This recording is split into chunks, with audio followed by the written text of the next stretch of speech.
Welcome to NSCoder Chicago. Welcome to NSCoder Chicago. Welcome to NSCoder Chicago. Welcome NSCoder Chicago. Welcome to NSCoder Chicago. Welcome to Hey, you're listening to the NSCoder Chicago podcast. Today, we're covering topics related to iOS development and technology. My name is David. And my name's Sean. Thanks for joining us. NSCoder is a monthly meetup in Chicago for Mac, iOS, Vision, anyone that's excited about Apple's platforms, Apple software, Apple technology. We meet generally on the last Tuesday of every month. You can find more about us on meetup.com or our website, nscoder-chicago.com. That's right. It's a great time. I love going. There's a good group of people there, and I think you'll enjoy it too. Yeah, we'd love to see you. So since our first recording, it's been a busy week. I'm saying that kind of sarcastically. There's not too much going on in Apple this time of the year, but Apple announced a exciting new product, a new collaboration, the iPhone Pocket, and it set the internet ablaze. At least in the TikTokers and YouTubers and Mastodon people that I follow, it became a lightning rod for either Apple is doing the wrong thing, I can't believe they would do this, or an indication of like everything wrong with wealth disparity in this country. Oh, sure. I can't believe who would buy a $200 little sock for their iPod. People made fun of how it looked, and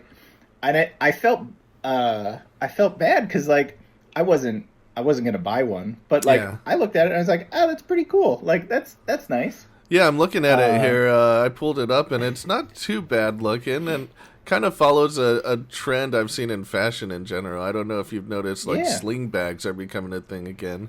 Looks kind of like that. I mean, I don't think people, maybe because it's been around for so long, but people don't seem to make fun of like the Hermes Apple Watch straps, like, or those collaborations. True. Maybe they do, and I just don't see it. Maybe it was new.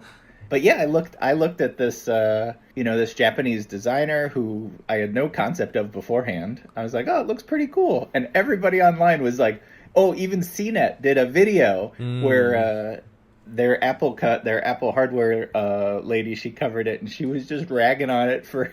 Oh, no. Yeah, just like very like clear hate for it? Oh, no. Yeah. So I want to be the lone voice on the internet. Somebody will listen to this podcast, and I want you to know that I think the iPhone Pocket is pretty cool. And if I had, $150, $200 hanging around, I probably would have got one. But it's sold out already. So obviously the people that wanted them got them. A part of me feels like Apple would not be going this direction if they didn't know they had an audience that was going to buy this, Or actually, it's not Apple, right? You said it was it Hermes or... No, this is... I'm going to mispronounce it. It's like Issey Miyake. Okay. Ooh. Issey Miyake. I can't say I've heard of that one before. When this came out, then Apple trivia people were like, well, this same designer made Steve Jobs' famous turtleneck. So there's history here. Oh, interesting. It's where, Steve Jobs was... excited about the designer. And the actual name, this person, Issey Miyake, died a couple years ago. But the design house continues on and makes all sorts of cool stuff. Wow. Okay. So there is some Apple history there with this designer. Wow. Yeah. Okay. I don't know where the appropriate cultural commentary should go. Like, don't get me wrong. I want to eat the rich just like everybody else. Yeah. But also, it was nice. Right. It was just a nice thing. Yeah, yeah. It's actually pretty like sleek looking. Like they show a few different like variations of it in different colors. Some of them have the iPhone in it. Some of them don't. Some of them have smaller iPhones or the Max iPhone. And even without the iPhone, it almost just looks like a strap, like a really general looking strap. You wouldn't even think it's a tech product, Yeah. I assume Apple knew they were going to make money on this, and my feeling is that they've been going in this direction. Like you mentioned, the Apple Watch with the different designer bands. Oh yeah. we've seen some interesting cases for iPhones before too. It reminds me of the sleeve that came out a while back. Mm-hmm. There's no denying that some people get the iPhone just because it's a very visual, kind of statement, Yeah. And this is just another way to kind of complement that or add to that visual statement, I guess. I think it's so self-evident. Like, it'd be foolish to say, oh, people don't buy the Apple Watch or the phone or even the computers because of the way they look. Like, Right. I think Apple is one of the few, if not the only, sort of consumer electronics companies nowadays that really leans into the look and the feel. You know, you buy a Lenovo laptop, you're not going to be like, oh, it feels good to the touch. I love the spring of the hinge. Right. Like, this is the whole brand. And it's this whole episode has just been strange to me that this one particular product was like a bridge too far. It was, too upmarket, too strange. It just For some reason, I it don't know. triggered a lot of Apple fans. Yeah, maybe I can, like, if you're a sociologist or a sociologist, get in touch. I'd like to sponsor some research. We could write a grant proposal and figure this out. That'd be great. That reminds me a little bit of the recent color decision for the iPhone Pro, the orange. Oh, yeah. I was actually watching an interview just a couple days back featuring Drake in it. Don't ask about my YouTube history. Drake's still around? Oh, good for him. But it looked like it was recorded before the last iPhone came out. And he was actually already sporting an iPhone case in that same orange color in that interview. And that made me feel like maybe that orange color was like a trend that Apple was kind of trying to tap into, Well, you said in defense of the pocket, like, Apple knows what they're doing, right? Like, they have almost $1 trillion, at their disposal.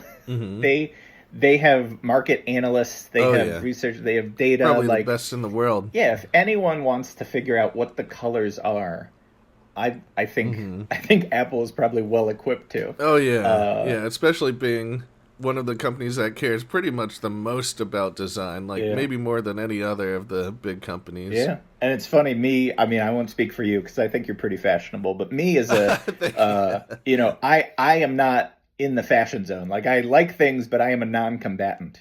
So me, the colors show up and I'm just like, ooh, orange is nice. Or like last year's, or was it 2 years ago, they had the purple phone that came out in the spring. Oh, yeah. And I was like, oh man, I would have loved purple phone. Is purple your favorite color? I'm starting to get that sense. I do. I think red's my favorite color, but I'm, as I get older, I think I'm growing into purple. Okay, nice.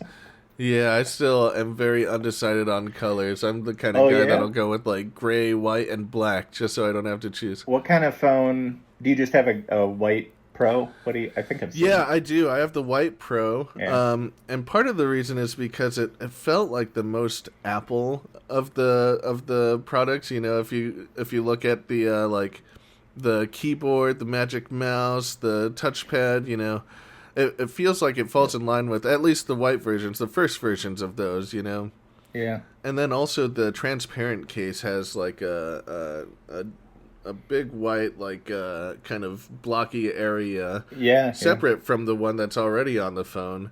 That kind of just looks really good with the silver aluminum. Yeah. And it probably wouldn't have looked as good on the black iPhone where it's like this huge white block on top of the black. But I went with the white one, and I like to keep it simple for the most part. But I'll tell you, if they had a gold option, easily I would have gone for the gold immediately. In my own phone buying, it was, when the iPhone first came out, you could only get one color. And then the white one came out, and I was white for a while. And then when that gold one came out, was it the 6 or the 6S? I was like, ooh, 100% gold all the way. Nice. Yeah, it's been gold iPhones and gold Apple Watches for me since that started becoming a thing. At least when I can, Yep. There's a small part of me that's like, maybe I'll return this one if they come out with a gold version next year, Yeah. Let's see. That's our dip into fashion news. You know, I'll say I'm a little bit tempted by the black sling there, the pocket. Well, if you they're all sold out now. I wonder maybe there's some on eBay or like yeah. what is it, Poshmark? Let's see if I can find one secondhand. The aftermarket. Yep, they're on eBay. Marked Hell up, yeah. I assume. Even more expensive. Oh no. Oof. All right. Well, someone likes these things, that's for sure. Well, yeah. I mean, they sold out, so I guess Yeah. I guess the rabble will never understand high fashion. But, you know, we'll probably stick with Apple until they really do something much worse than this anyway. Yeah. Yeah, there's other things I could definitely be upset about. This is small potatoes. I do have some breaking news. This is good timing for a recording. Illinois' digital driver's license, the Apple Wallet integration, is launching tomorrow. Whoa, when this comes out, it'll be like awesome. yesterday. But I remember, I think in the last legislative session, my state representative emailed, what do we do this year? And one of them was the legislation to adopt Apple Wallet. And I was like, oh, that's cool. I forgot about it. But then, the news just came out that tomorrow, Illinois residents will be able to load a digital driver's license. And the Secretary of State is launching a free mobile ID verifier app. So then if a business has a iPhone, you can touch them together and it does the secure, no personal information is shared except for date and the cryptographic hash, your birth date, and it verifies your age. Oh. And then awesome. it'll also work at TSA places if you're going to be traveling in an airport. You can use it at all of our Illinois airports. So that's pretty cool. Yeah. I wonder how long it'll take for the rest of the country to get on board. Yeah. This That's is awesome. the Mac Rumors says we're the 13th state. There's 12 others that have adopted it before us. Okay. So still kind of early, but making progress. Yeah. Is this something you're planning to get anytime soon? Yeah, definitely. I mean, it doesn't really add any value because I have a passport and a real ID, but sure. I just think it's neat to have. Yeah. And also, I did like any security wonk, any spook is probably gonna say, oh, this is a terrible idea. Sure, but, for various reasons. Yeah. Yeah, but I read the white papers and it is. Built in such a way that like no data is actually shared with Apple. Apple just verifies it in flight. Okay. No additional data is shared with the government. It's just verified.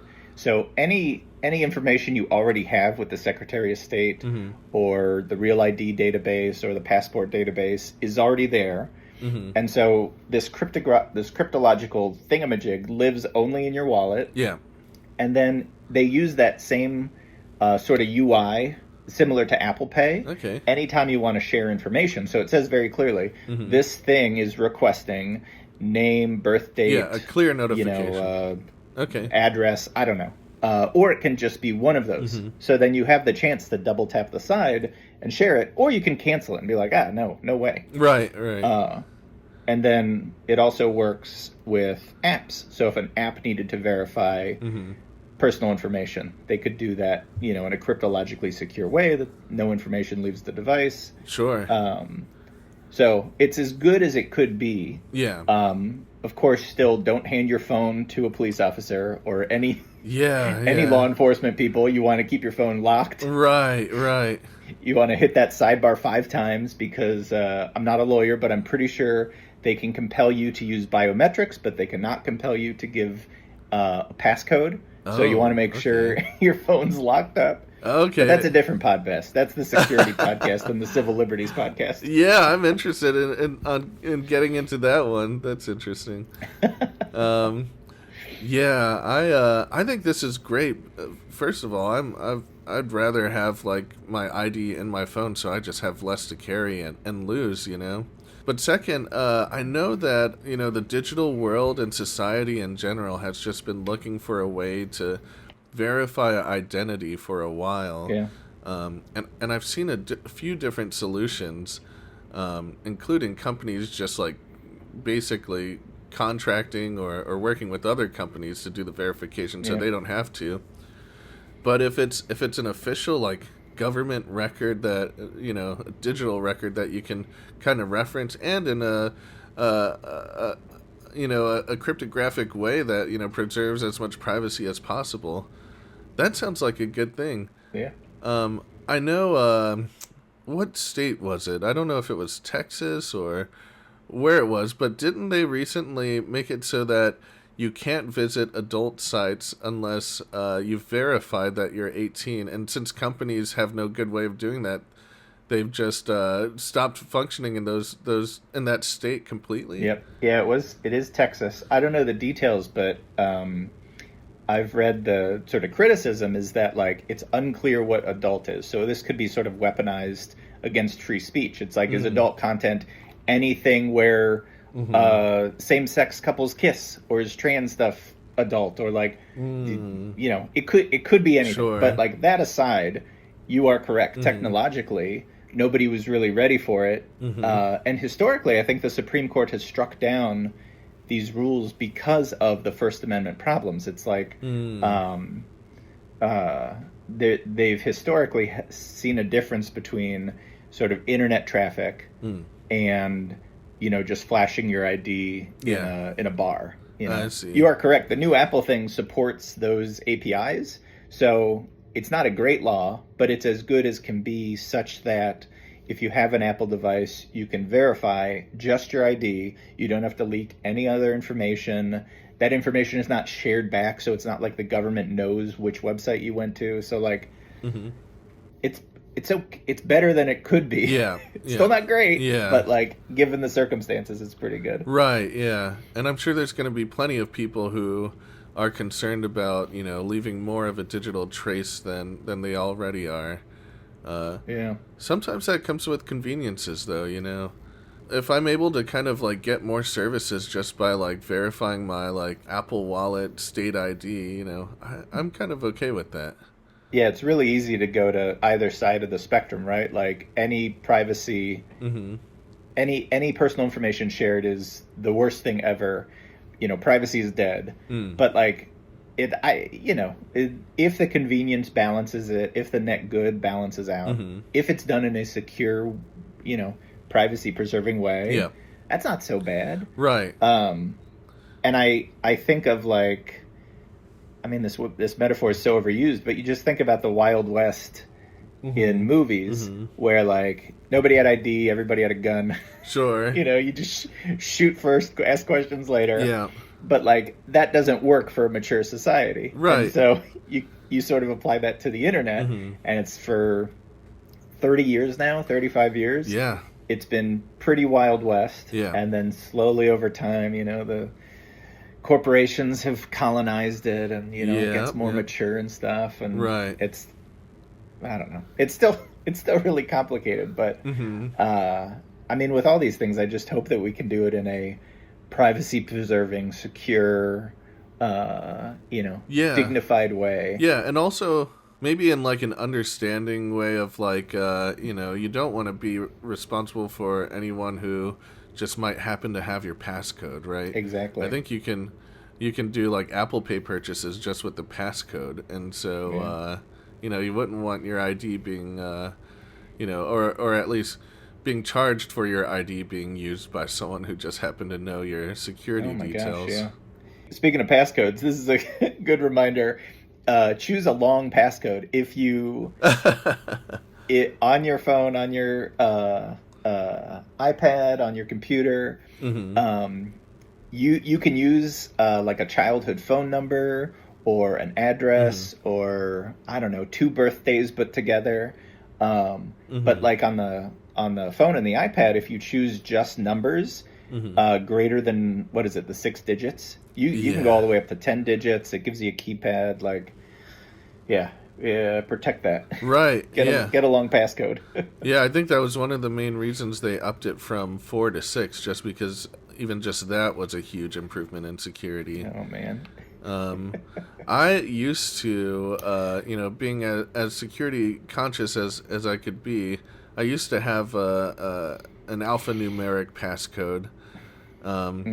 I'll admit, though, I went back to the 6-digit passcode just because it Yeah. was a little bit easier. And and in truth, if I'm like sharing my phone with family members or my wife, sometimes it's easier to say a 6-digit number than it is to try and get them to type the PATS code with all the right capitalization and everything, and get it wrong a couple times. Yeah. But Well, I mean, already there you've lost me. You'd share your phone with even a family member. They could totally dox you. right, yeah. Luckily nothing has gone wrong yet, but fingers crossed. Yeah. Yeah. I mean, that's the classic trade-off between security and convenience. Because, God, the chief of security at a company I worked for a couple jobs ago, Mm-hmm. he his passcode on his phone was just 0000, and his team made fun of him. But he was like galaxy brain. Okay. He had nothing of value on that phone. Oh. So that phone couldn't connect to anything. It was basically just a phone. Okay. And he had a separate passcode for his email. Sure. And that was it. There was nothing else on that phone. So he like, didn't have anything to lose. He was next level. He was like, what? Yeah, you that's can't like get pwned ultimate if you don't have security. anything. Yeah. Right. Oh man, I wonder if I could live that way. I see these like very minimal phones that have been coming out recently. Oh yeah. Where it's like, stop using your apps, just use the bare essentials for your phone. But I don't know if I could do that. I've become so like intertwined with all of the apps and services that I use, even just like the browser. If I didn't have any apps, I still need to browse the internet for most things. Well, we can put minimal phones on the agenda for a future episode too. Oh yeah, I'm gonna take a note of that. So the last news item Mm-hmm. is what I say. Oh yeah, the Mac Pro. So Mark Gurman does a Power On newsletter weekly. He's, for whatever reason, he's super keyed into Apple rumors. He has a great track record there. On the last newsletter, as of recording, it was like November 16th. He said that the Mac Pro is on the back burner. Interesting. And Apple has largely written it off. And now this is very clear. This is the Mac Pro, the tower, not the Mac Studio, not Pro Macs in general, but specifically the Mac Pro. Okay. I'm sure Apple has analysts internally that are crunching the numbers, and they only sell like 10 of them a year. Sure. Maybe it's not that bad. Yeah. This is a familiar position for the Mac Pro too. Yeah. This seems to happen again and again to the Mac Pro, and it makes me wonder why. Yeah. Because it's not like, there aren't people out there who want the most power that they can get, but maybe it's just such a small, segment of the market that Apple doesn't care. Yeah. They'd rather partner with the Pocket, the iPhone Pocket guys. Yeah.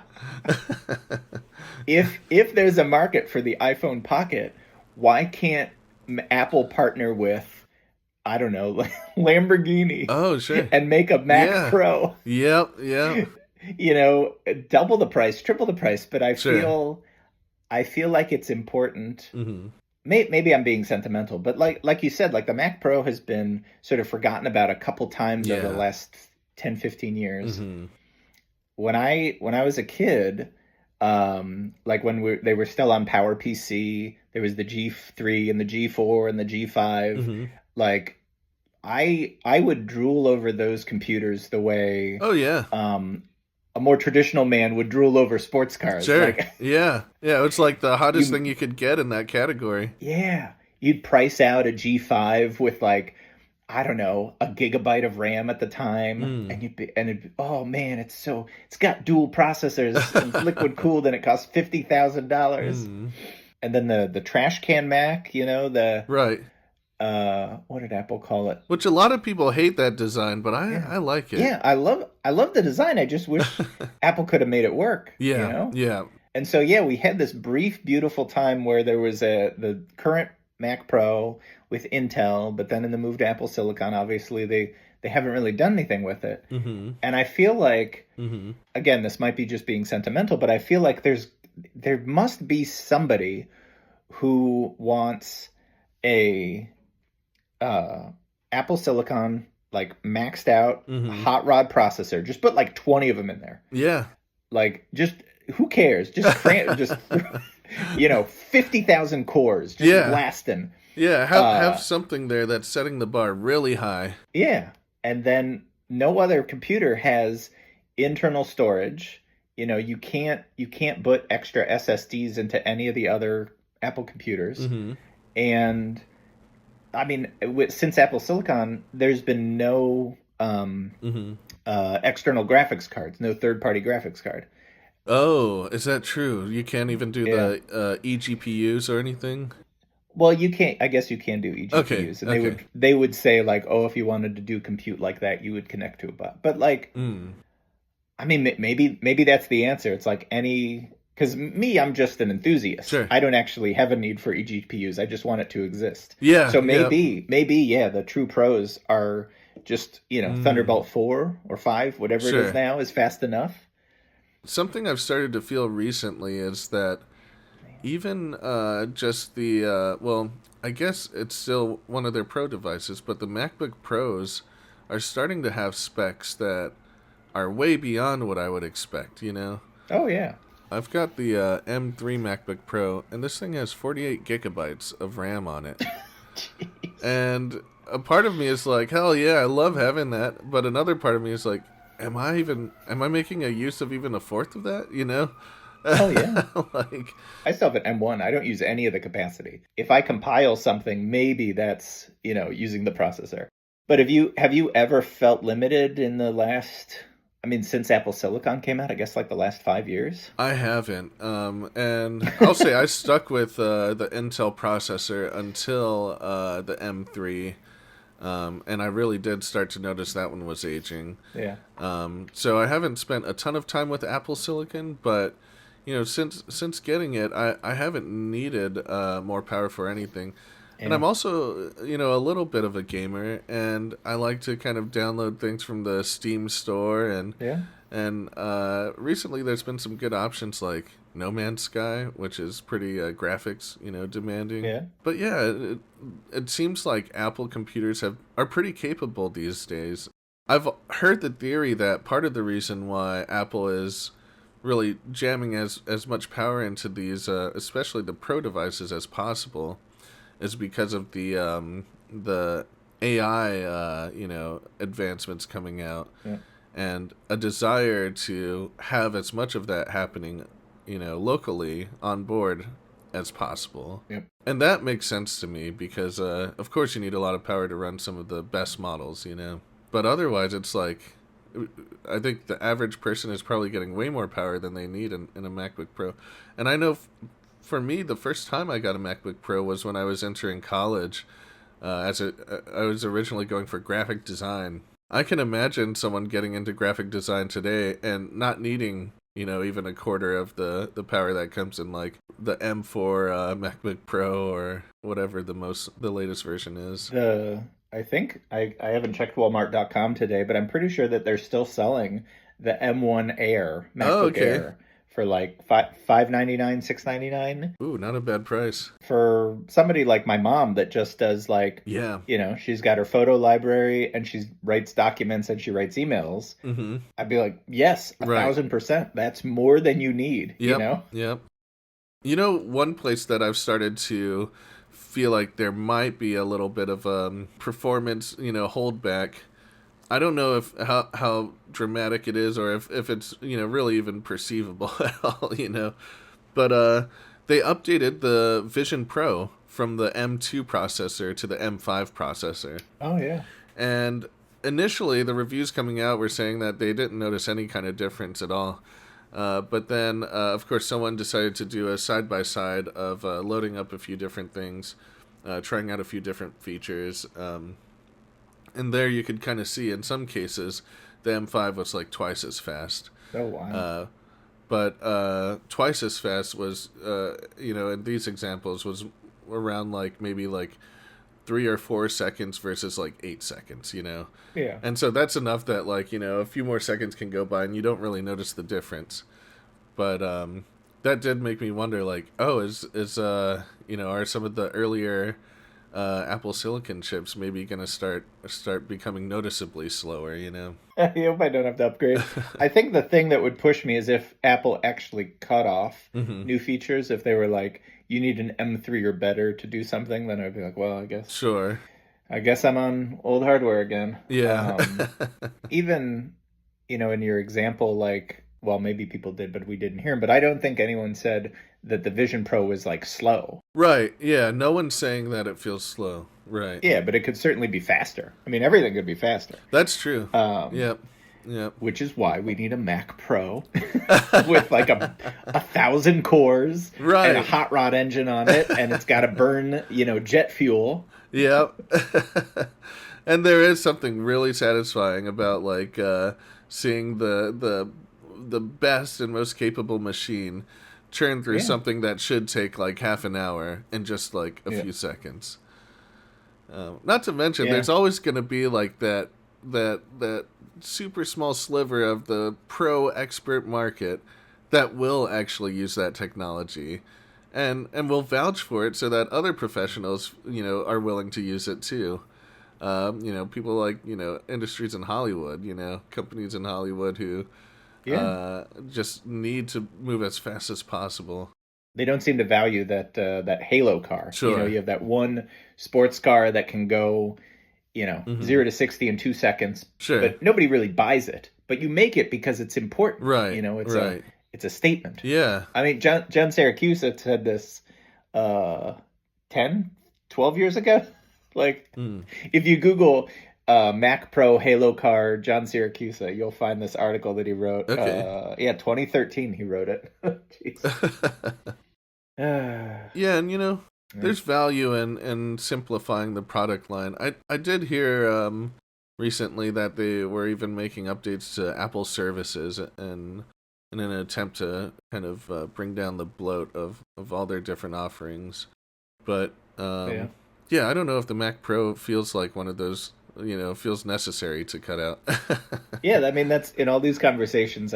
I don't have a great argument. I just feel like keep coming back to like I feel like it should exist. Like yeah, it feels right in the larger structure of things. You've got the Mac Pro, the MacBook, the MacBook Pro, the iPhone Pro, and for me personally, any time in my life where I've been at a point that I have enough disposable income to get a crazy Mac Pro, the Mac Pro is always in one of these periods. Oh. So like, like I had a great job a few years ago, but it was like the new Mac Pro hadn't launched and it was still the Intel one. And I'm not going to spend, you're not going to spend $10,000 on an Intel Mac. No way. Oh, yeah. But like, it's probably for the better because it's all consumerism, man. That's right. It's all envy and manufactured need. You don't need that.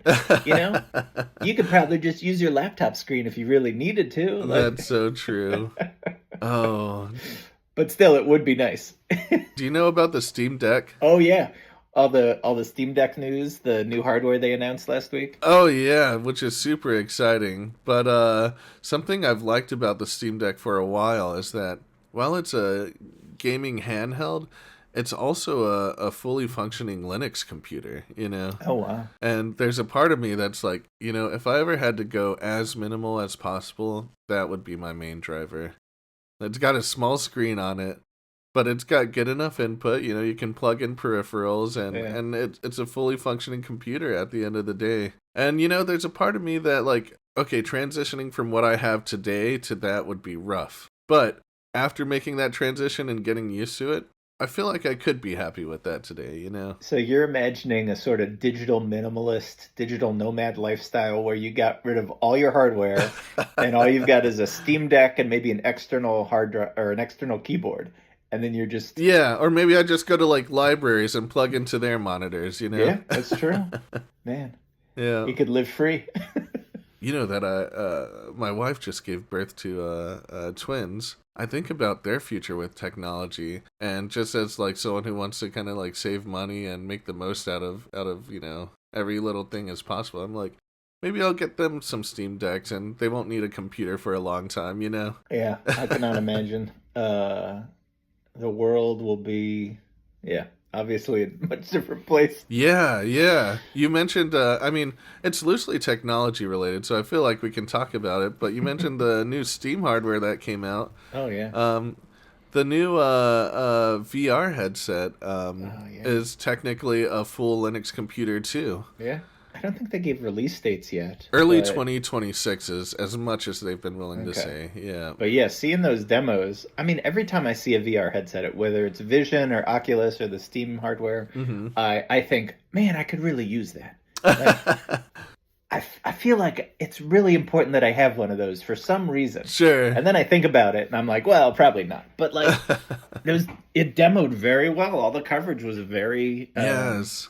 very good. Yeah. Everyone seemed happy with it, impressed with it even. And one thing that I like about it is that it, being basically run on an open source system like Linux, it opens up the doors of what you can do with it versus like, I've been into all of the VR headsets, or most of them, at least the more popular ones. And if you wanted to hack around with the Quest, you'd probably have a pretty difficult time with that, And you definitely won't get your kind of standard, like, file browsing experience like you might if it were based on Linux. But the fact that you can do all of that with the Steam, I think they're calling it the Steam Frame. Yep. The fact that you can treat it like a normal computer, not only, like, run, whatever programs you download from the internet on it, but even write your own programs directly on it, I think that's super cool, and I'm kind of curious to see where that'll go. I remember hearing that Steam was very clear that like this hardware is your hardware.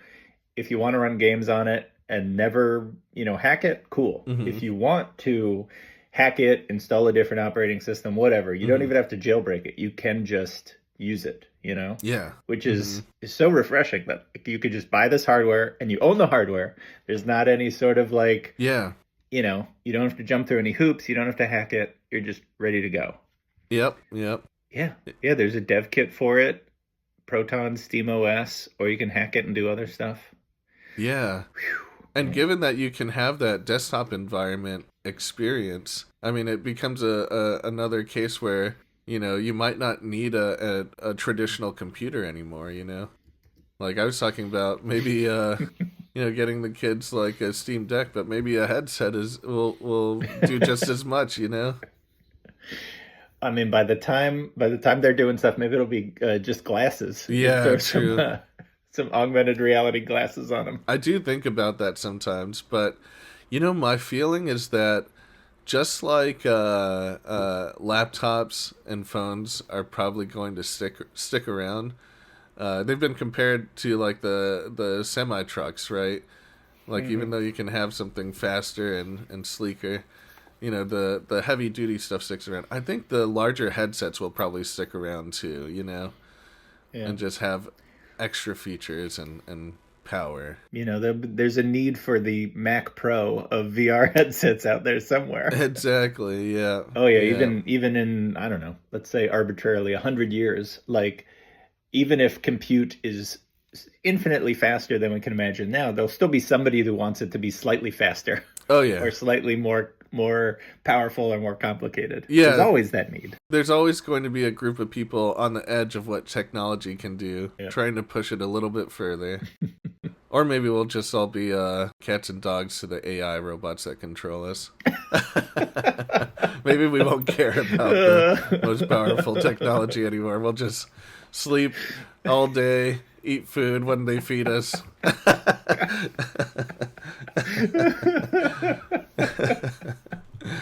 Very interesting future ahead of us. I'm sure it'll be great. Yes. Definitely no anxiety about the future. Right.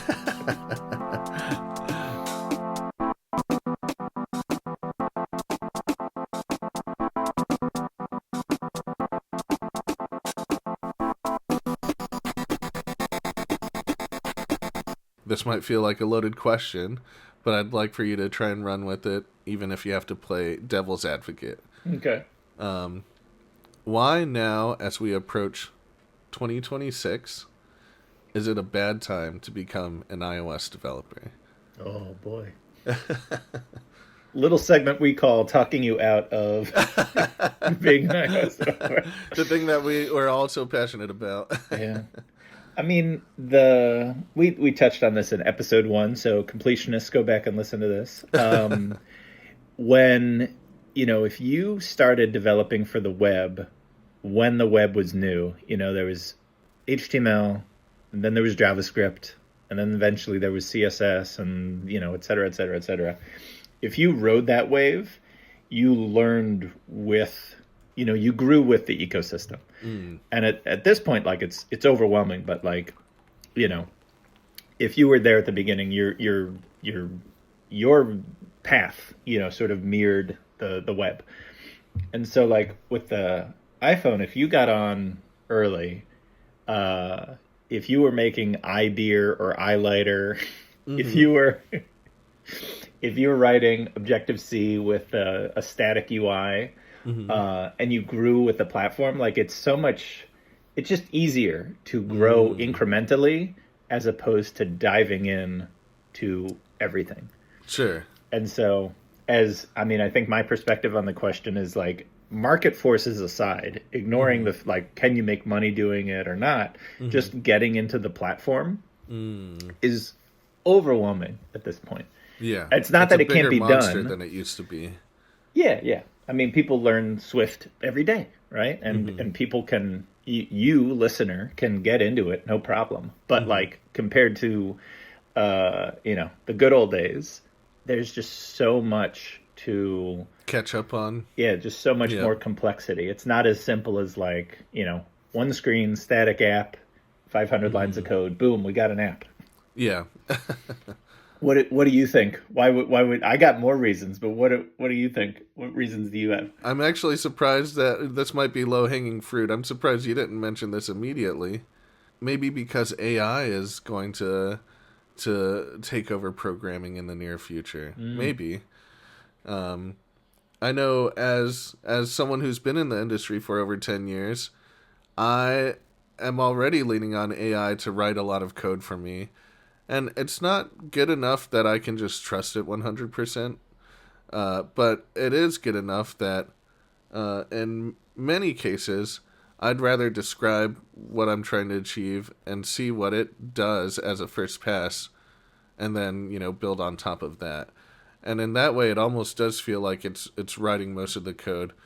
Like I said, I really, like to kind of go through and edit it and make sure it's okay. I like to build on top of it as opposed to just taking it and running with it.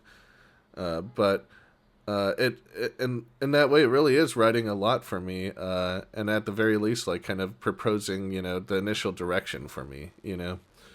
And it's easy to imagine that getting to a point where, right now it's just trying to very directly answer the specific prompt that I'm giving it in that moment.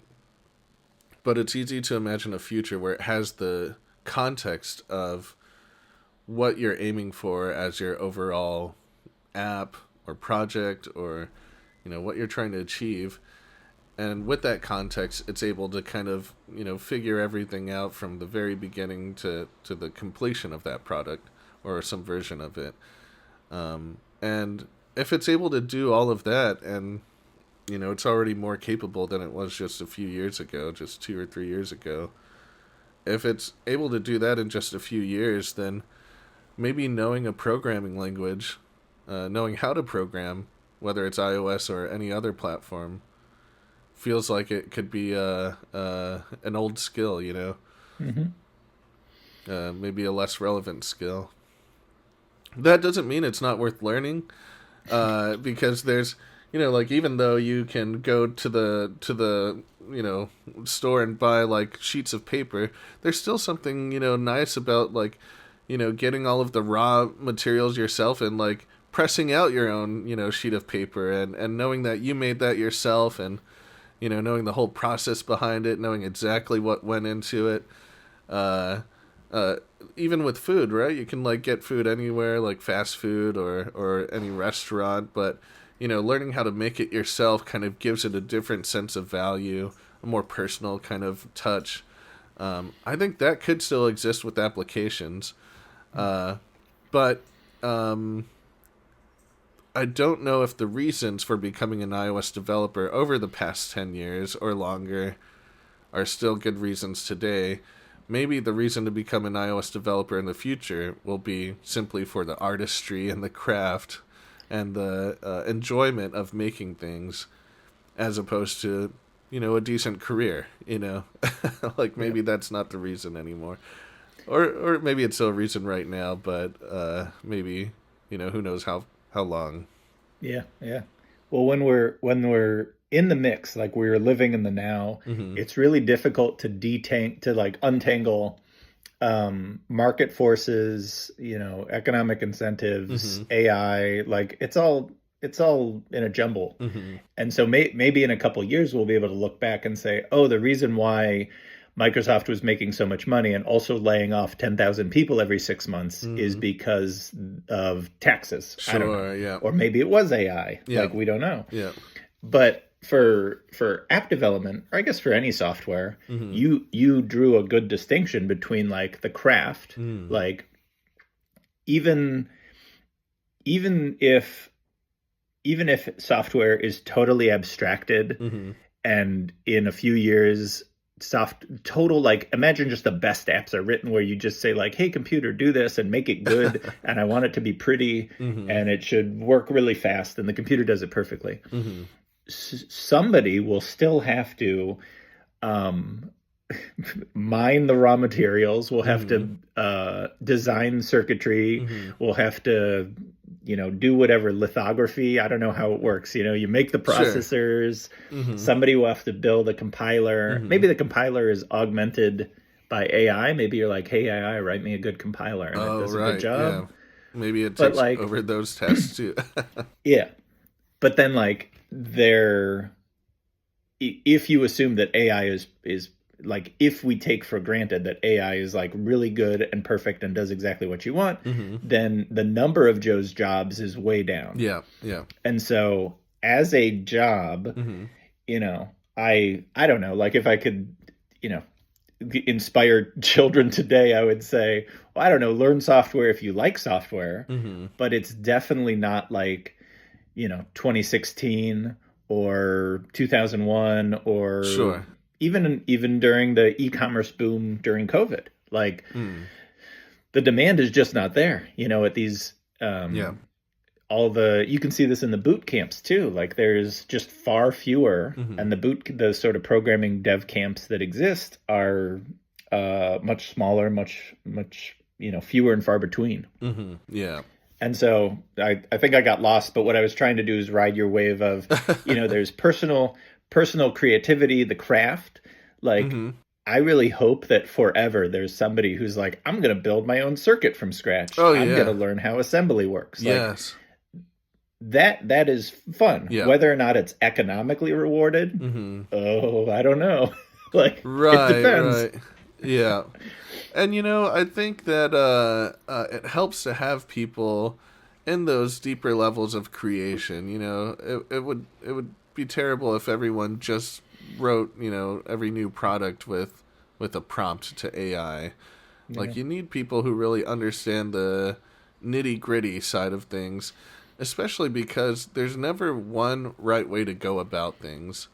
Like, we've had different versions of computers, like, since computers even became a thing, with, like, first vacuum tubes, and then, like, more of the electrical transistor styles we have today, and then maybe quantum in the future, But all of those are very different versions of computing and very different ways of doing things, and the same exists for almost any, technology stack, any kind of practice you look at, Hopefully there's still a lot of hobbyists that are exploring, the nitty-gritty and maybe advancing things in a different direction than AI would want to go, but in a way that still provides some kind of value to the world.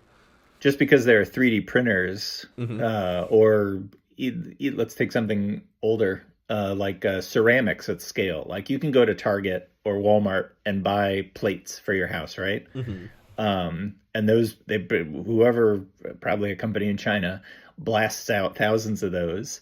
But there's still space for good taste. And even in consumerism, maybe you don't want those just plain white Walmart plates. Maybe you want plates that have little birds on them or something. Sure. And then you're like, oh, I found these plates and it's made by a craftsperson in England. And then like, Yeah. I don't know, there's value there. But I don't want it to make it seem like that there will only be crafts, because even at that hypothetical Chinese ceramics factory, I guarantee there's at least one person that understands how ceramics works firsthand. Yeah. Because otherwise, if there was a bug in the assembly line, they would all just go, oh, well, I guess we're out of business. Right. Like, human knowledge has to go somewhere, right? Like, one of my friends has this idea. I think this is a probably a bunch of people have thought of it, but you market yourself as a digital agency that fixes vibe coding projects. And you just say, okay, if your vibe coding thing is totally hosed, give me $100,000 and I'll fix it. Oh, wow. That's great. Hasn't launched it yet, but if you think there's demand in the market, get in touch. That's actually a really good idea. In that case, a lot of the code's written for you, you know. Might just be reorganizing or refactoring a little bit. That's actually a really good idea.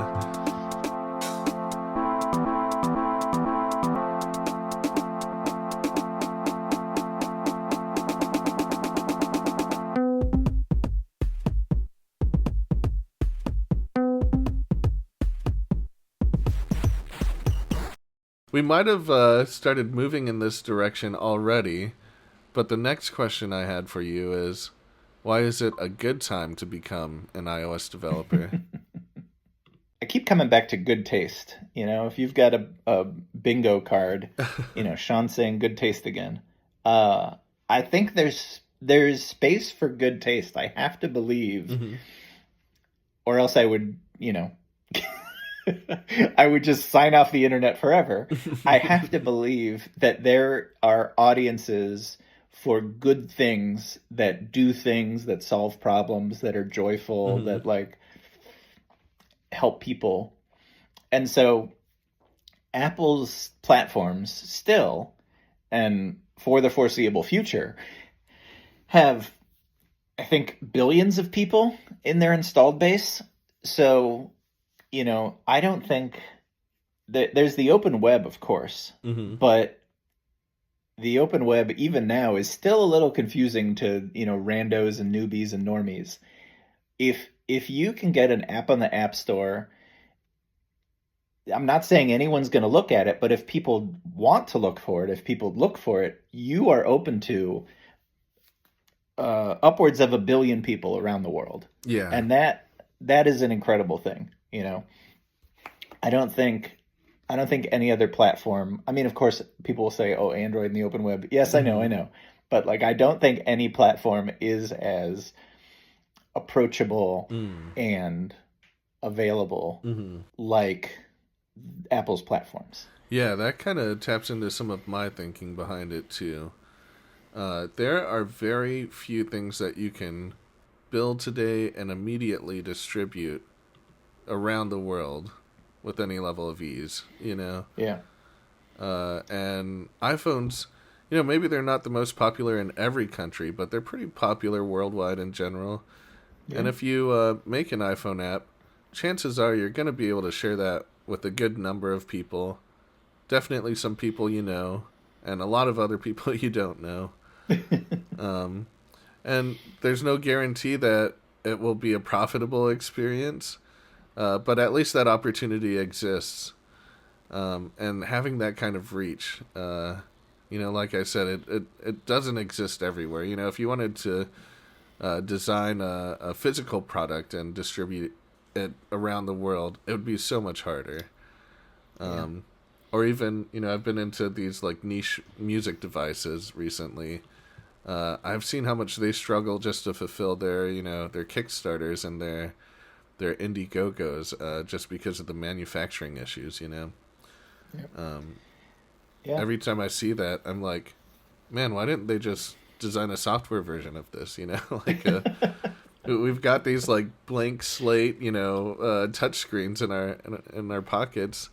They didn't need to worry about the hardware at all. If they made it all software, all UI, And with some innovative ideas, they could have really created something special for these platforms that we already own.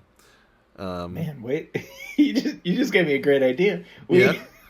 Because there's all those like cute sort of one-off synthesizers that people Yep, are selling yep. nowadays. Absolutely. Yeah, why don't we could just do that in software?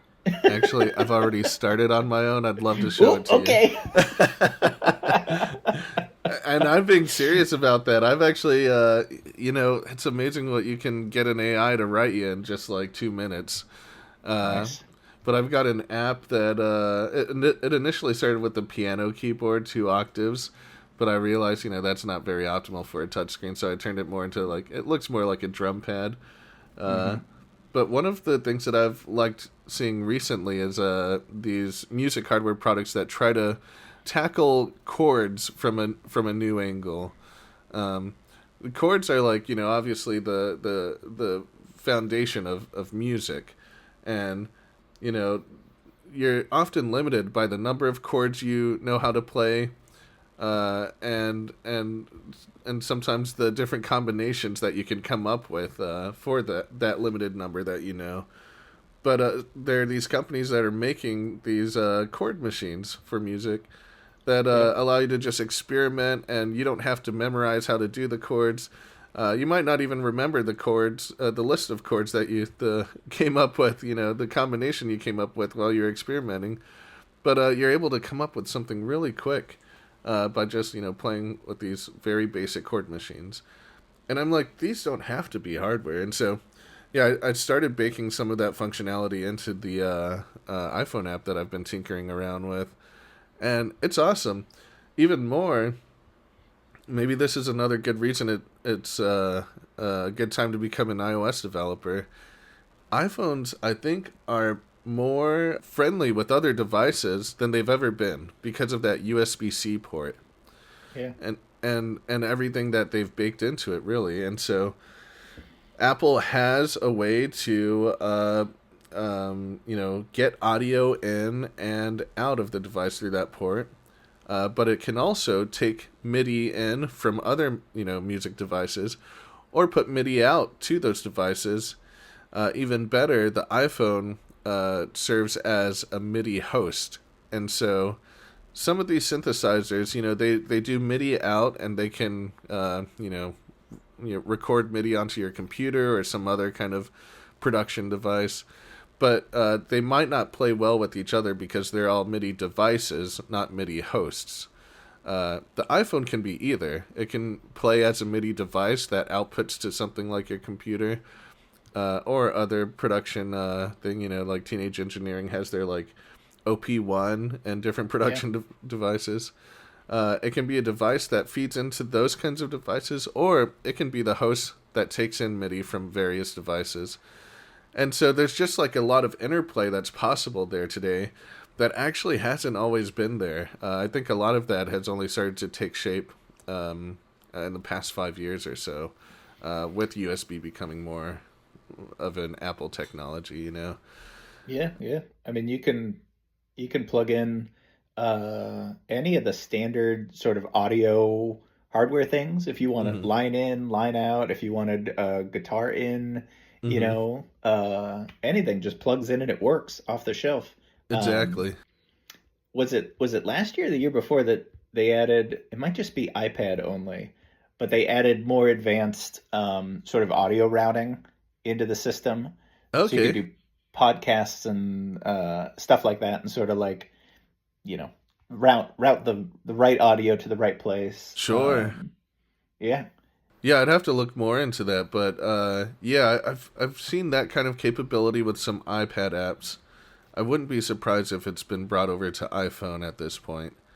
And it really is a thing where you've got this blank slate device pretty much. Sure, it's like a little bit of a sandbox for your app, but do you need much more than that sandbox, And then you can write your own kind of guitar pedal effect, on your iPhone.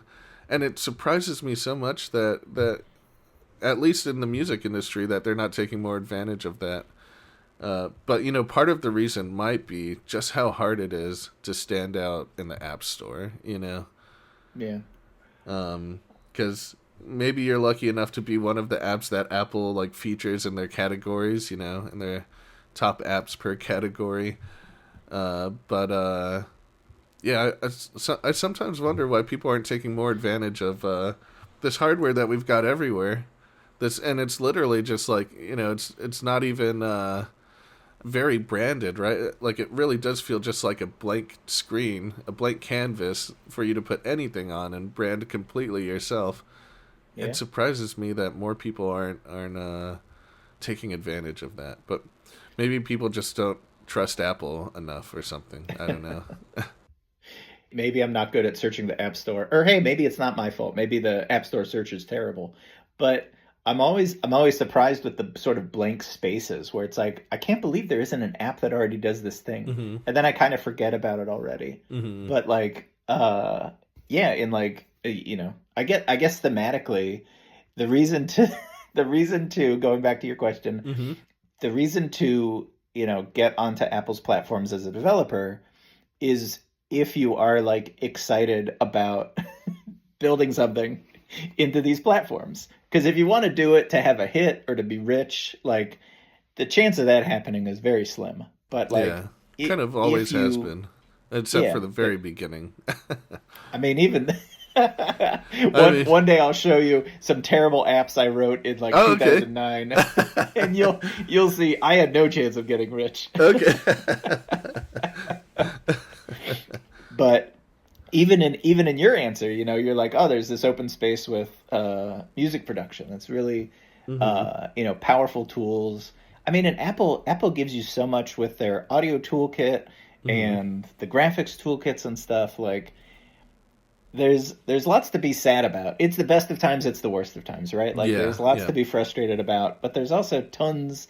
They're more capable than they've ever been. It's super exciting. Yeah. If you're excited about it, if you can find something cool that you want to build. Right. Yeah.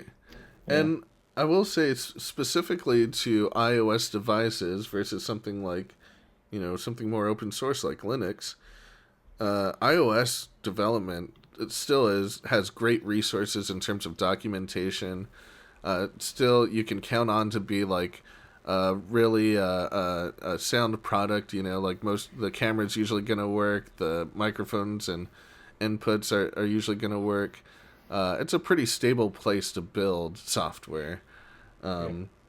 Where maybe with Android, or I've heard on Android you can't even count on the camera to work right between different devices.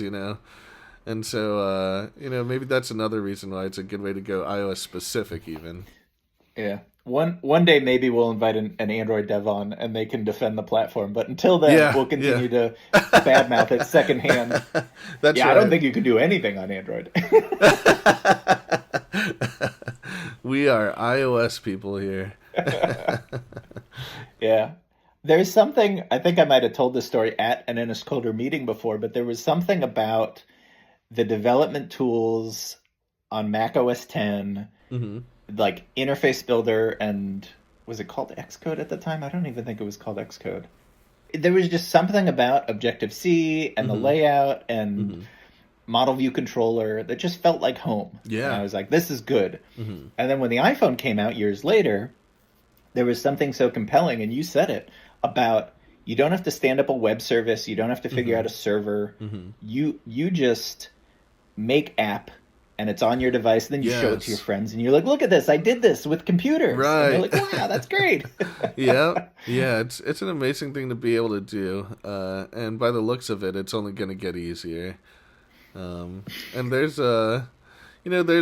something really nice about just having the ability to be creative in that way, Yeah.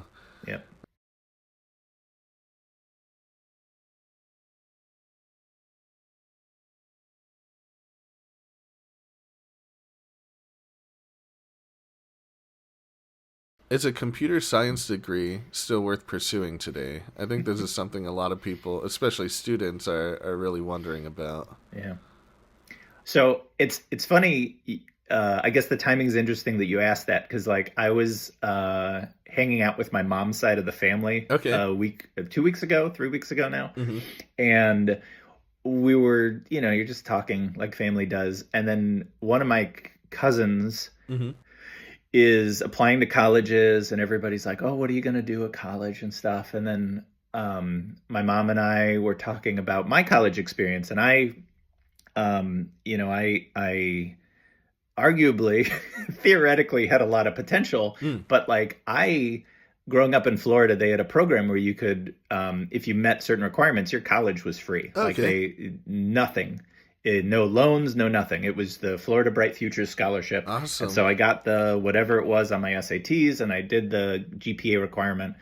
And Florida State didn't even require me to write an essay. So I was off to Florida State.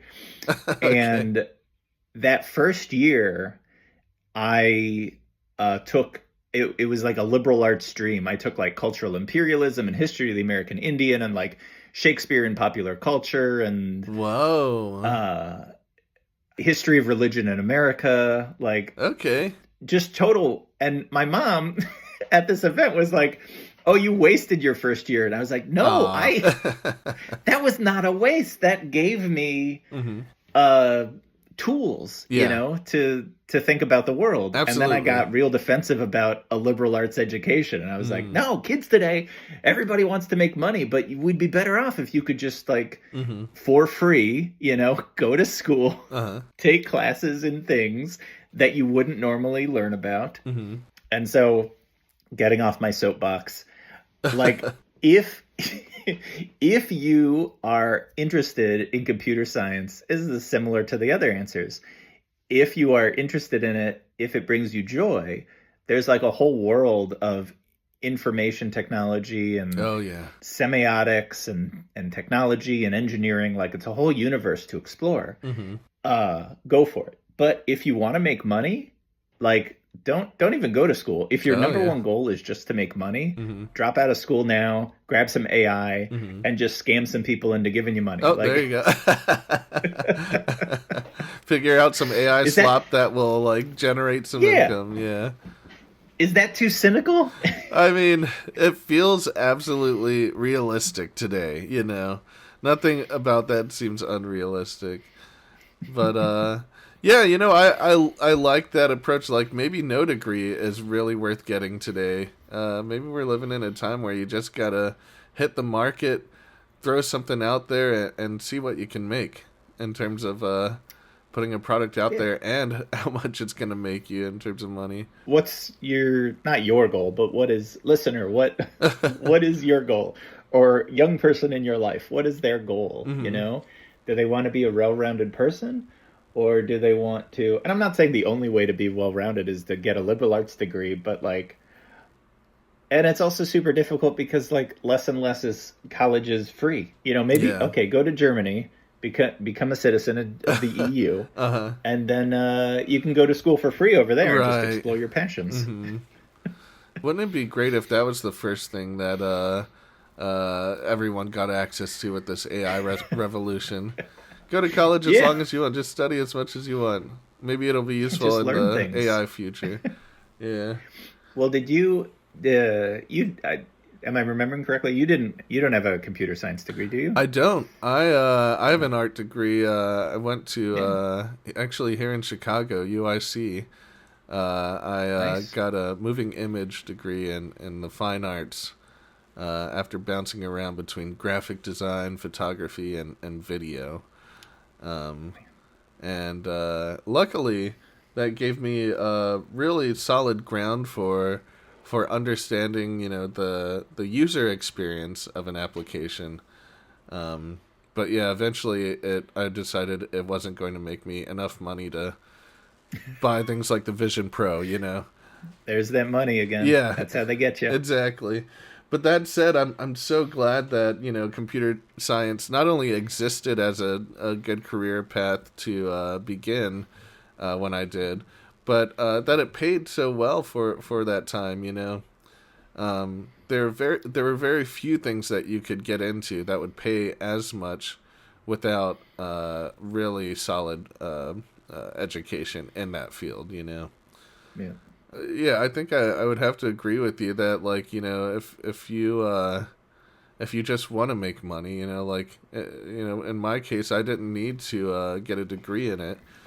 If you want to make money, maybe whether it's computer science or whatever you're going for, maybe the degree doesn't matter that much. And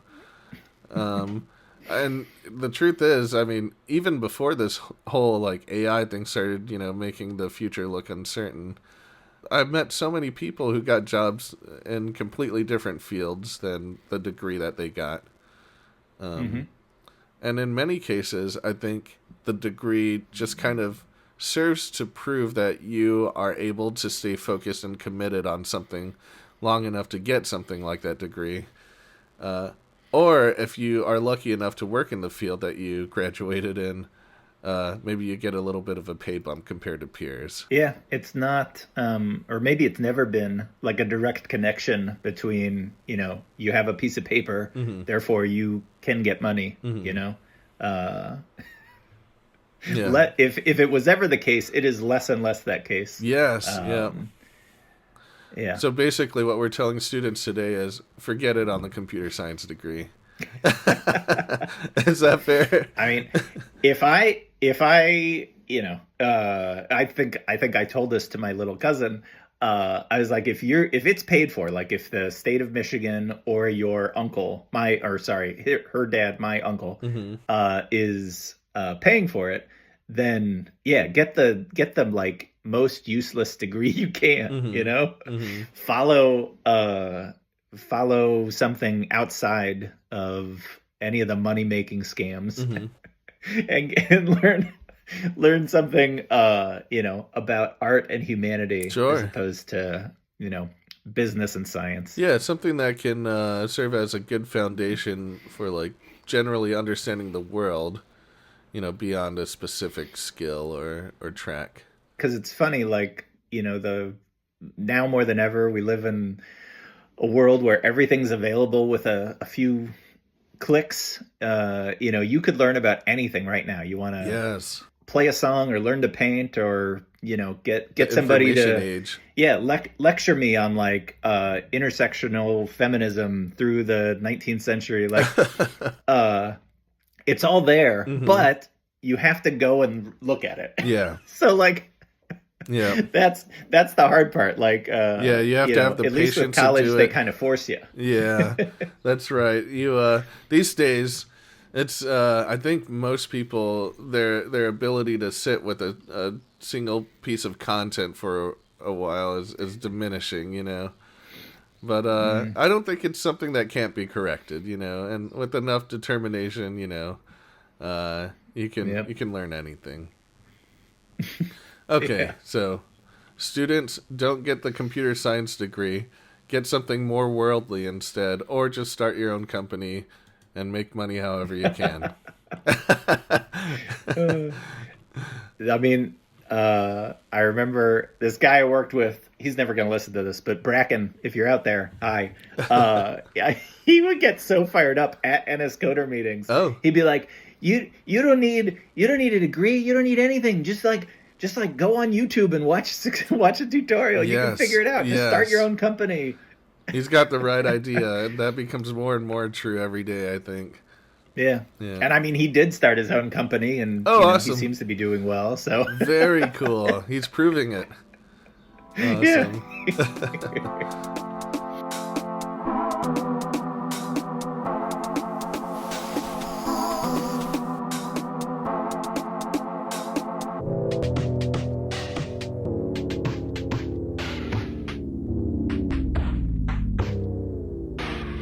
So our next topic has to do with Objective-C versus Swift.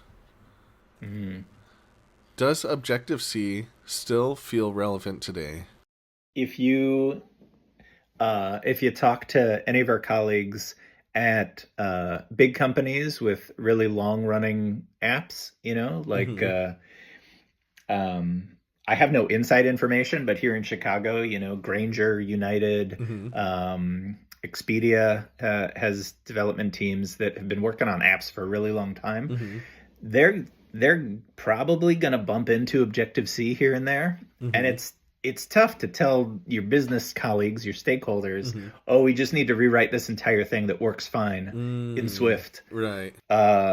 When the actual answer might be, we just need to, with enough Objective-C knowledge has to go in and fix this bug. Yes. But I don't know how often that happens in practice, That's fair, yeah. Well, so I think that has been maybe the general advice, learn it so that you can understand it when you bump into it.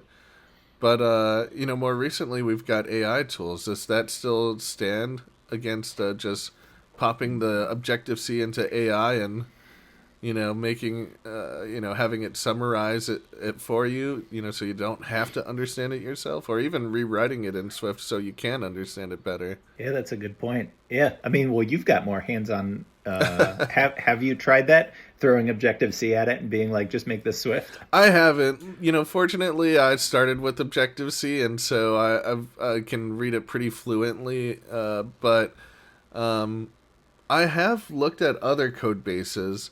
Specifically C#. I was doing some Unity stuff for a while. And I didn't necessarily do a lot of translation of C# to Swift. But since I'm a Swift developer, I would write what I wanted to accomplish in Swift and have the AI translate to C#. Yeah. Cool. And yeah. and that way I didn't really have to get into the weeds of, C#. And even more, after the translation, I knew what I was writing in Swift, and I could, kind of loosely see how that connected to the C# code and make edits with the format that I was seeing, there on the screen. And so in that way, I didn't really have to learn C# to do some C# work. Nice. And yeah, I do feel like maybe that could be true for Objective-C, maybe if you just start with Swift, you can expect that by the time you run into the need to do some Objective-C work, AI might be able to hold your hand through it. Oh yeah. I mean, definitely. If you were starting now, if you were new to the platform or new to programming, I would say don't worry about Objective-C for sure. But yeah, like I should ask the community. We should Sure. throw out a poll or something and see see if people still run into Objective-C here and there. Because any modern app has got to be all Swift at this point. I would expect, anything that they're touching.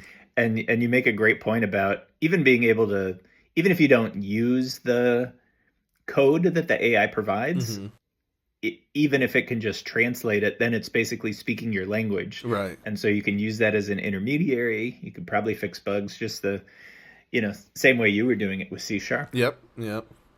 Yeah, the tough thing at that time with C# was that I think it's gotten better now, but at that time it was still doing the thing where it was imagining frameworks that didn't exist. Different objects and functions. Classic. Yeah. I'm like, oh, it spit out something that looks beautiful. This is going to work. And then you paste it in and nothing happens. See, at least C++, at least C# and Objective-C are compiled languages. So you've got a pretty good chance of knowing at build time that it's not real code. Sure. Yeah. So yeah. I feel bad for any Python person just copy pasted in there and you're like, I think it works. Right. Yeah. Okay. Still related to Objective-C and Swift. Is there anything you miss about Objective-C? And I think you may have worked on it longer than I did. I was in Objective-C forever. I mean, that was, like I said earlier, that was like my home for a long time. By the time Swift was like in, actual usage, I was 100% in management. So like I might have contributed a file or two in 2018, 2019. But, I was never a full-time Swift developer. And so when I think what I can compare it, though, to like, C Sharp and Python, which I've had to mess around in recent years. Mm-hmm. And as I joked a moment ago, like I really love a compiled language. Like I like the compiler creating a binary that runs, the compiler checking things, Where like it can underline errors for you immediately and let you dig into existing framework documentation. Yeah, you want as many errors caught at build time, just because, let the computer do the hard work. Then you don't have to click through everything and do, manual UI QA. Like, it's a beautiful thing. The this one's tongue in cheek, but like for newbies coming into Objective C before ARC, before automatic reference counting, it was just so badass. It was not actually badass, but it felt so cool to manually retain and release objects. Really? Okay. It just, like it was super frustrating and bad at first, but like a couple years into my career, full time on iOS, it was just second nature, and it was just so cool where the newbie would be like, I don't know why it's crashing with this like this null pointer reference. Sure. And like, oh yeah, I got it here. Yeah, you missed a retain cycle. Yeah, or like figuring out a memory leak. You'd be like, oh yeah, we just right just put a couple more releases in here. But it was not actually cool. But like it felt very cool because it was like, a secret sort of like it's talent. Yeah. The net benefit for society is better that we actually have automated reference counting, but it was it was cool at the time. Yeah. It was one of those things that really helps to emphasize your expertness. Yeah. and yeah, I do not condone gatekeeping or making things like opaque to keep people out. Sure. It was, I guess I can relate with that a little bit. I remember when I finally started to memorize how to do basically an asynchronous block within code, because definitely for all of my time before that, and also as much as I could tell from my peers, that's one of those things you just would always have to look up. It's got like a weird caret sign in there somewhere, and star, and it's like it didn't match everything else so well. But I remember feeling pretty badass when I was able to write that asynchronous block myself. Hell yeah! But then shortly after learning how to do that, I also learned that I can just do like a little keyboard shortcut to have it autofill it for me, and then I immediately forgot how to do it. Yeah. Oh, that's so funny. That takes me back to like because before closures were built into Objective C, everything was a delegate pattern or a callback. You'd say hit this, hit this method when you're done.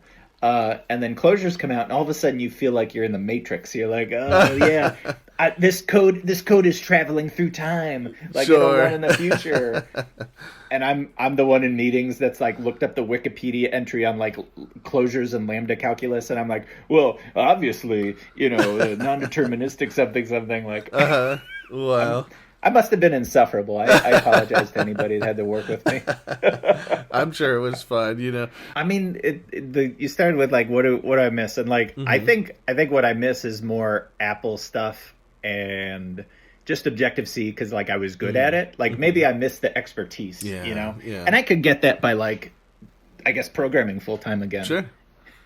Yeah. Well, that kind of ties into the other topic I had, and I think we've got some time here. Why don't we just jump into it? I'll start off with a couple popular quotes. Do what you love, and you'll never work a day in your life, but you might stop loving it. The second one is, don't turn your passion into your paycheck.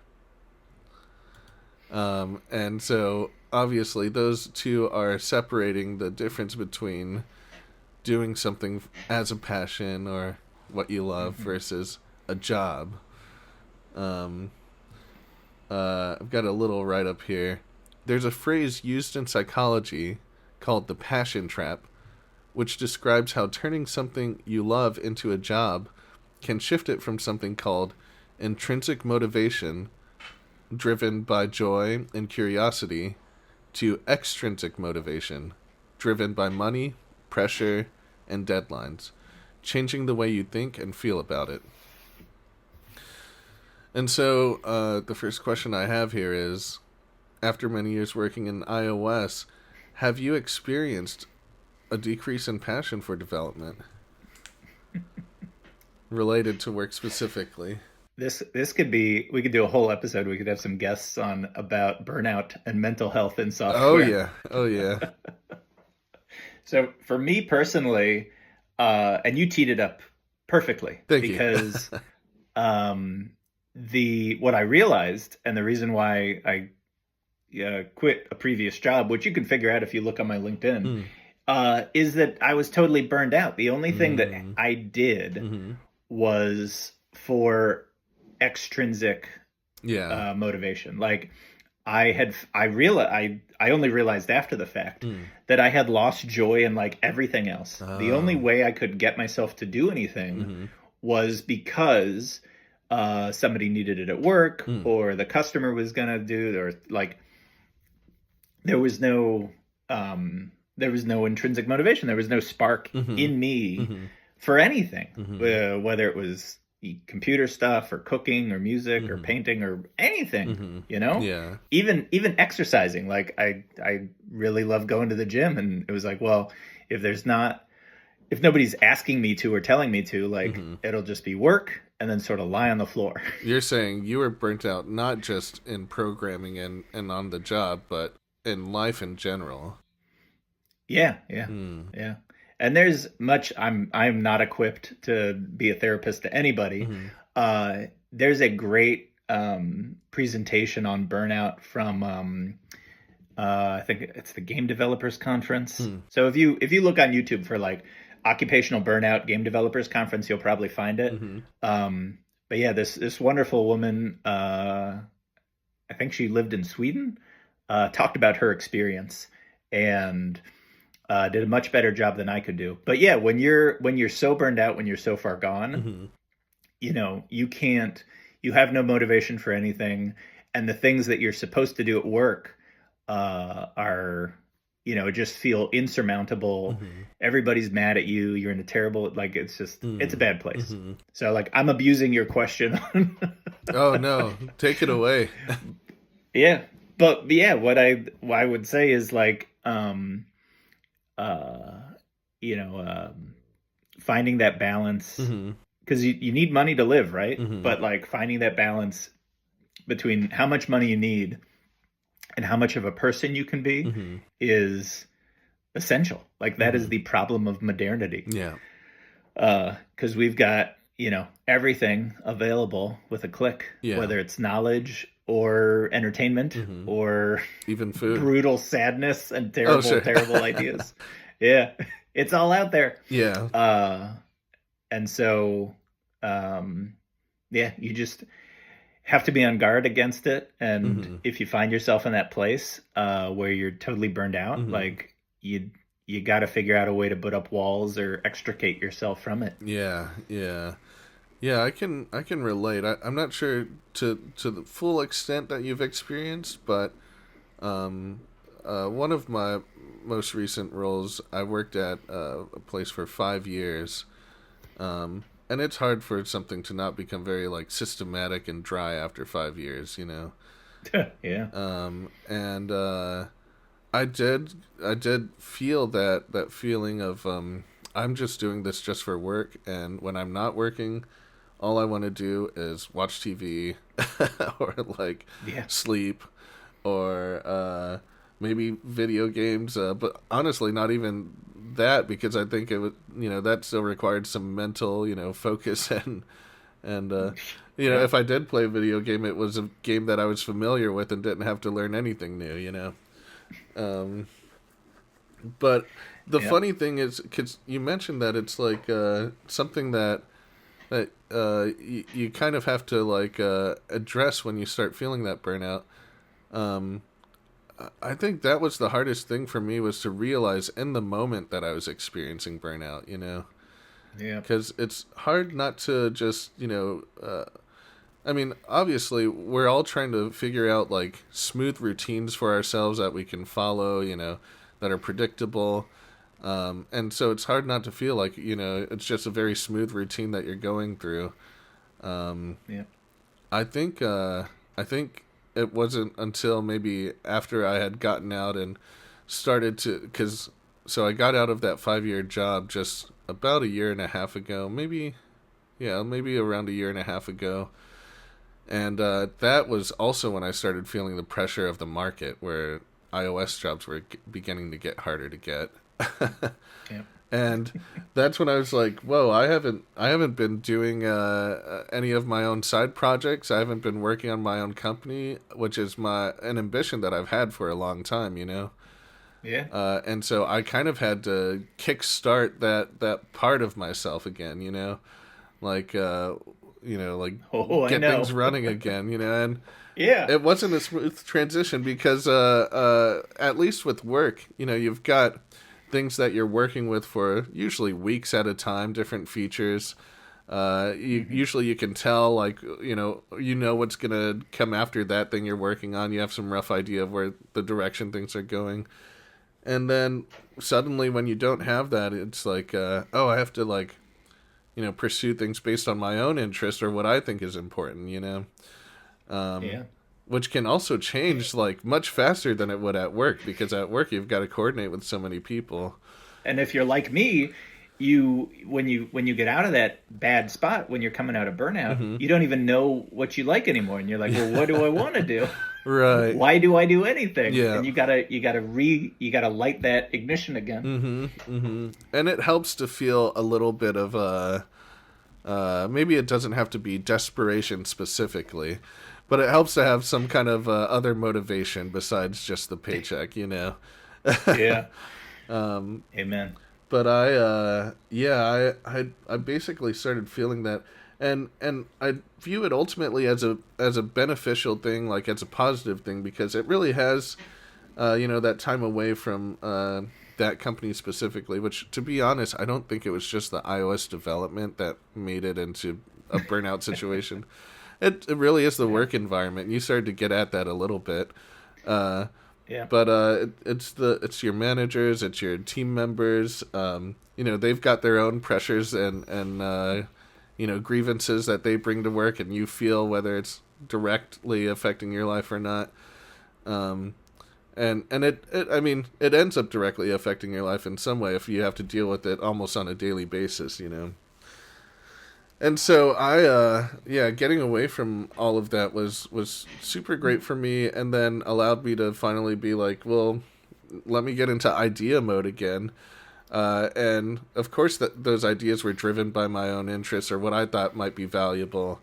And that's landed me back into a place where, okay, I can do this as like a passion again, That's good. Yeah, for a little while it was just like, what do I know how to do that I can kind of work on? But eventually it became like, okay, what would I be happy and proud to have done? And that's... Yeah, and that's a beautiful thing. Oh, yeah, yeah. That's partly where the synthesizer app came from. Nice. Yeah. Yeah, the worst thing about burnout, and this isn't me, this is like the actual, like, psychological definition of occupational burnout, is like when you're in it, it is almost impossible to not fall further into it. Like, you will blame yourself. You'll be like, oh, I just need to work harder, or like I'm letting people down, or it's my fault, or and if you're lucky enough to work with a therapist, that hopefully they'll tell you, no, it's not just you. Like, you are working on a team, an organization, a company. It is like all these things together. You are not single-handedly responsible for everything. Yeah. Well, so I've always been very like self-accepting and willing to kind of work with things as much as I can. And so when I believe that I started experiencing that burnout, the way that it started to manifest was like things were just taking a lot longer for me to complete. And I actually see this in many different companies where something that maybe could be completed in a few hours, ends up getting pointed for like a couple days. And there are good reasons to do that. For example, it's not just the development time, but it's like the PR review. It's getting that merged into the main branch. But those almost also just feel like excuses for giving more time to it. And I would love, you're in backlog grooming at work, and you're like, well, I need, 2 points for crying at my desk. I'm going to need three points for therapy. I guess 1 point for actually architecting it, and then okay, so we're talking like a 37-point story. Yeah, right. And I mean, it's like it didn't always. I mean, it felt very real, the excuses that I had. But like, for example, if I were going to work with any kind of new framework or new piece of code that I hadn't worked with before, I'd started to kind of like put in points for like 3 to 5 days of just like getting familiar with it and like spending time with it. And I think that's a reasonable thing to do. But I also think that is a symptom of burnout. And that's why I say, like, I've seen that in many other companies, because I know today, without that burnout feeling, I can read up on something and probably be ready to experiment on it, like, within an hour, And so it's like, there's a clear question of, like, why would it take me so long back then? And I think it's that burnout feeling, not having it in me to just, like, get through it, with a lot of energy and passion.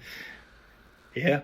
So this tees up perfect. Okay, so stay tuned, everybody, for a future episode where we talk about how because this is, as a software leader, I try to explain to people that like having a good engineering-led culture gets you stuff faster. It's the cheapest, best way to build good products because of what you just described. If you've got a bunch of people that are burned out, hate themselves, aren't excited, it's going to take you forever. Yeah. But if you can capitalize on people that actually are excited to work together to build something meaningful, it's faster, it's better, it's stronger. But like, nobody wants to do that. People just want to, fill out a Gantt chart and yell at you all day. Sure. So here we are. Yeah, it's surprising that things go in that direction so often. And I think most of us probably have that feeling of like, if we have a good work environment and good relation with our team, like that, clearly that's the preference, and clearly everyone would be happier to work. But for some reason, it's still it's a slippery slope into like the less enjoyable parts of a job, Yeah. Well, that's the thing about good leadership and good management is it's hard. Because the reason why more companies aren't more effective is because they don't have good leadership. They don't have good managers. They don't respect it as a craft. Yeah. Yeah. But that's for my other forthcoming podcast on all the things wrong with management. Yeah, I've taken a note of that here. So maybe we can line that up. Yeah. Have you found any successful ways to prevent or counteract that kind of burnout feeling? Well, in my experience, there's two things, and both of them are coming from a place of privilege. So if somebody listening to this is going to be like, oh, this is total crap, I could never do that. Okay. But two things. One, flip out and be honest with people. Oh, okay. Like at work, I get it. I have a lot of privilege. Like I understand that this is gendered. Like if you, as a white man, I can get away with a lot. Okay. But honestly, truly, if I am feeling it at good companies, I've been able to just sit down with people I trust and leaders and say, I don't feel appreciated. I'm flipping out. I'm feeling burnout. I need to take time, or we need to change something. And at good places, they are receptive to that. Yeah. the other side, the other thing to do, which is also from a place of privilege, is save up as much money as you can and quit. Yeah. Like, right. that's pretty much all I have, is either be honest and emotionally vulnerable and flip out, or get out of there. I see. Okay. Those are the only ways I've been successful. Wow, that's interesting. Yeah, You got any bright ideas? yeah, I'm like wondering, like, would I have guessed those, or would I have gone in a different direction? So I think one thing that kind of contributed to my burnout was realizing that I had other interests in life that I also wanted to pursue. I've spoken about my wife and the kids she just gave birth to. Obviously, that's a recent thing that just happened, and before that, I was kind of having to like find someone to be with and experience social life and live and enjoy life, as much as I could. Yeah. And unfortunately, a job is like oftentimes the opposite of that. And so I think in some way my focus like started to change away from the stuff I was doing at work, the stuff I used to be passionate about, to new life passions and interests. Sometimes I do wonder if it would have helped to keep a side project going. One thing that made development a bit of a pain was realizing how subjective so many things in development can be. I think they say like two artists will never solve the same problem the same way, and you can have multiple solutions for the same problem, oftentimes with like minimal differences, maybe no difference in performance, no necessarily strictly right answer. After, starting to become more aware of that and realizing that maybe a lot of the requested changes for things that I thought might be a good idea, or like even seeing it happen to other team members, like basically just changing things because there was one person who wanted to call all of the shots, when really like a lot of people's ideas were really good. That started to really grind me down a bit, Yeah. And not only did it make me kind of want to be a lead myself so that maybe I could, help. Yeah, like I'll tell them what to do. It was a little bit of like, I didn't want my stuff to be criticized for what felt like no reason, unfairly, Oh man. But it was also wanting to say like, hey, this person's solution works. And, oftentimes there's a little bit of room for tightening things up, but you never really have to like do something in a completely different way, if it works as is, and allowing some flexibility for that, because I think that also provides room for ownership, which makes programming more fun, Yeah. You're hitting all the burnout greatest hits, right? Yeah. Like you aren't given autonomy and trust. And so yeah. that causes burnout too. Cause you're like, why am I even here? If I'm just going to be a typist, I can, Yeah. Even worse. Maybe it would have been one thing if they were telling me exactly what to do from the start, but it's hard to have your stuff kind of changed for pretty abstract reasons on a regular basis, Yeah. It really does make you feel untrusted, like you were mentioning. But what I feel like could have counteracted that is if I had my own project at home going where I called all of the shots, where I was able to kind of like do what I knew what would work, and just feel that freedom, because it's one thing to kind of be stuck in an environment where you're like basically feeling like a peon to whatever lead is there at the moment. It's not always a bad lead, but if someone takes over and you don't really agree with a lot of their decisions, it feels like that.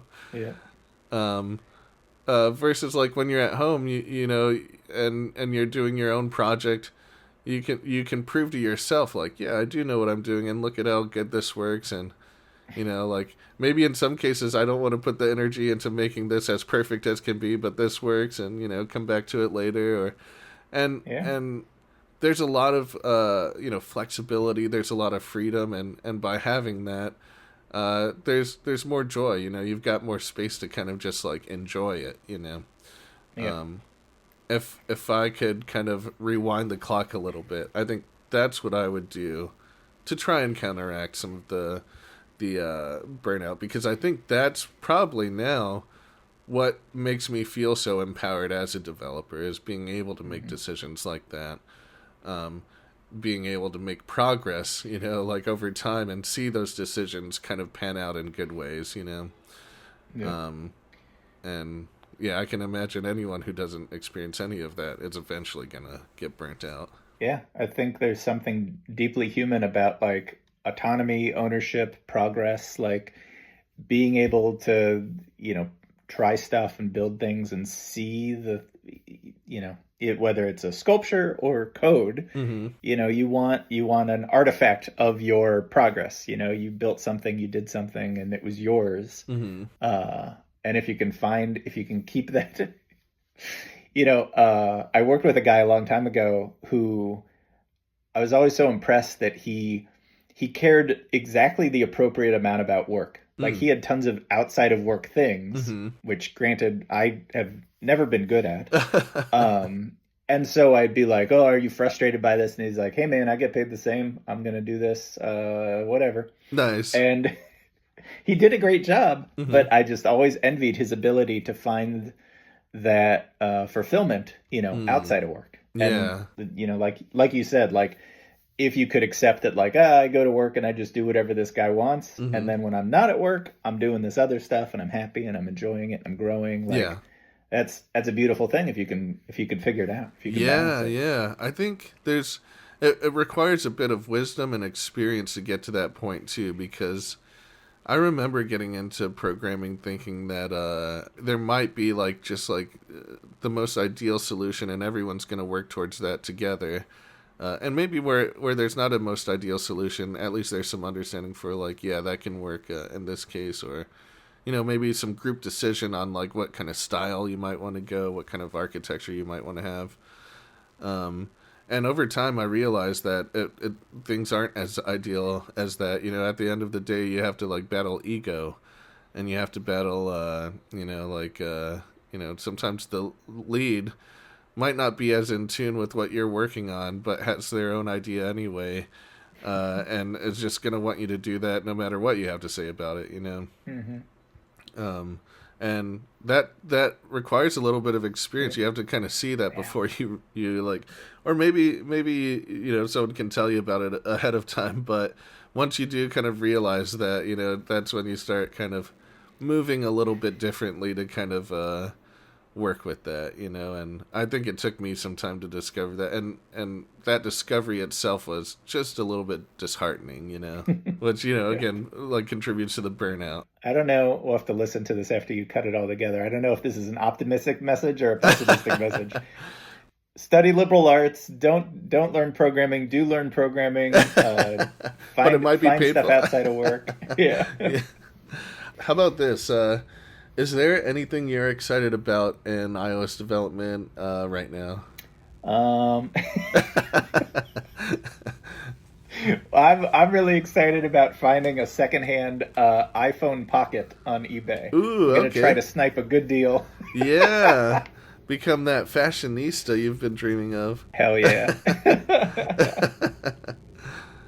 I think for me, I would have to say I've had this feeling that we were kind of discussing earlier about the opportunities that exist with the iPhone and mobile devices in general being the blank slate that you can really build anything into. And I think people have kind of forgotten that about iPhones and application development. Like, I think that still exists as much as it used to. And maybe people are trying to go more minimal, and people are, getting phones that are only phones, or, dedicated music hardware. But that doesn't erase the flexibility that exists on iOS as a platform. And for me, looking for those opportunities gives me a lot more, passion and energy for continuing to be involved in this space, Recently, it's been music gear for me, Yeah. but I think there's many other paths and practices and skills where like a blank canvas is still going to be valuable for getting a lot done. Yeah. I think that's what I would say is like keeping me most excited, and it's not necessarily anything new that has happened recently, but it's something that I'm remembering about application development Yeah. and the way that mobile devices exist today. There's so much flexibility, and even more today, like with the USB-C accessibility and being able to connect to different devices. It doesn't just have to be mobile either. You can like come up with your own like device on the side that I don't know, like manages your house or something like that. Yeah.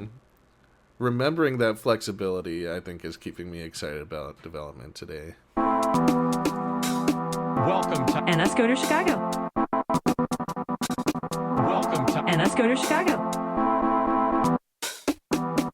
NSCoder Chicago. NSCoder Chicago. NSCoder meets usually on the last Tuesday of every month.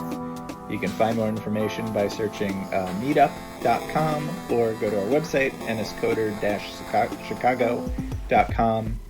For the month of December, we're going to have a meetup at a barcade in the Logan Square neighborhood here in Chicago. And then in January, we'll be back to our regular meeting schedule. If you'd like to present, if you'd like to be a guest on the podcast, if you'd like to engage with the community, just get in touch. That's right. Yep. Like he mentioned earlier, his name is Sean Wolter. You'll see him on Meetup as the host. My name is David Vision. If you like the topics that we talked about here, feel free to join us at the meetups and we can talk more there. Otherwise, thanks for listening and supporting, and you'll hear from us soon.